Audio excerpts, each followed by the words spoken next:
Show me you got moves for my camera. Bucket, get your best side. Pretty little babe from the west side. I'm the reason why you don't when next guys. Welcome back. Jumping straight into it. Today I'm gonna be doing a cut crease guide. Yes, just basically, you know, a detailed cut crease makeup tutorial, step-by-step type of thing. So the first thing I'm going in with is my PETITE-SUE Sistar Cosmetics concealer. This is what we're using as our base today. It's really good to use a base because this helps your eyeshadows to pop. I set that with some translucent powder. Yes, and the palette we're using today is the Take Me to Brazil. This is very old and busted. I'm going in with this yellow, and I'm also going to be using the orange a little bit later. Yes, I initially felt like I wanted to go for something like, you know, sunset type of vibe, but later on in the look I felt like using blue, but you'll see that we're gonna get to it in a few, and that's the reason why I decided to go ahead and call this look Caribbean Breeze. After applying the orange in the lower crease, as you saw, I went below, a little bit below the orange, and blended that with some of the red from the palette. So it was just pretty much blending all the colors, and then I went into the purple with the purple because I felt like I wanted the crease to be a little darker and have more depth. So when I go ahead and cut the crease, you could see the intensity in that area. So I still wasn't feeling like it was dark enough, so I went in with some of the black from that same palette, and I really focused that into the crease area, because what you want is when you cut the crease, you want to see a depth of color right there. So it's really important to focus a lot of the color in that area. I was losing some of the yellow, so I went ahead and used that fluffy blending brush to just pat some back in that area. Now we're going to cut the crease, and I'm using the same concealer I used earlier with a very steady hand, and you want to just take your time and create the straightest line you possibly can, you know, because you need this to look really sharp. We don't want a crooked line at all.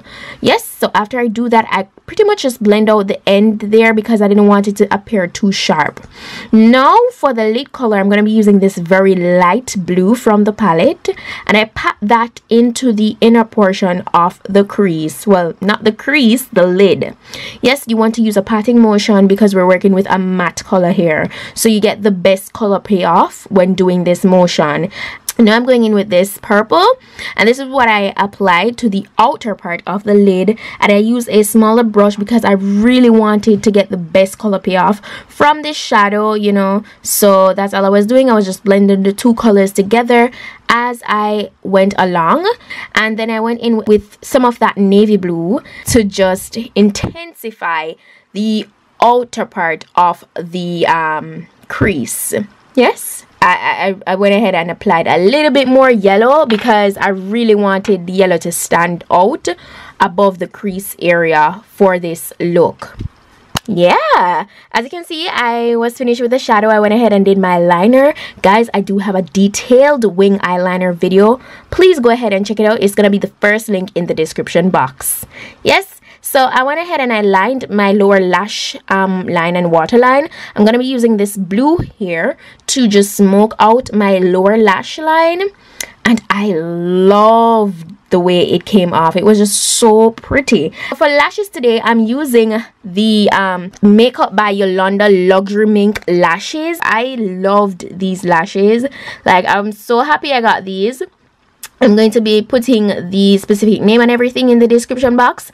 The name of these are Vibrant, and look at them. They're so gorgeous. They're full, they're wispy, and yeah, I applied them off camera. And yes, I do have a detailed eyelash tutorial, so go ahead and check that out. Now I'm just dusting away the powders I used to bake a little earlier. I didn't focus on the face today just because I really wanted to focus to be the eyes, as you can see. And yeah, went ahead and applied mascara to my lower lashes, and that's it for the eyes. Now I'm moving on to glow, and I'm using Sugar Daddy as usual. At this point, I realized that I needed to go over parts of my face with my face powder, so I did do that a little later on. So yeah, don't come for me in the comments and say, oh, Petite, yeah, part of your face is so I want to blend out more. On to the last portion, and that's lips. I'm using my Stila Lip Primer here, well, Plumper rather, and I use that as the first layer, and I went over top of that with my Fenty Beauty Gloss Bomb, and that the final step to this look, guys. I hope you enjoyed it. If you did, go ahead and give it a thumb up. Leave your thoughts in the comment section. All the products used will be in the description box. And this hair that I'm wearing, yes, it was featured in my previous video, well, one of my previous videos. It is from rpghair.com. The link will be in the description box as well. And yeah, don't forget to check out my direct page on rpghair.com for all the wigs that I've worn so far, and go ahead and make use of my discount codes. But yeah, that's it for today, and I'll see you guys in my next video. Bye.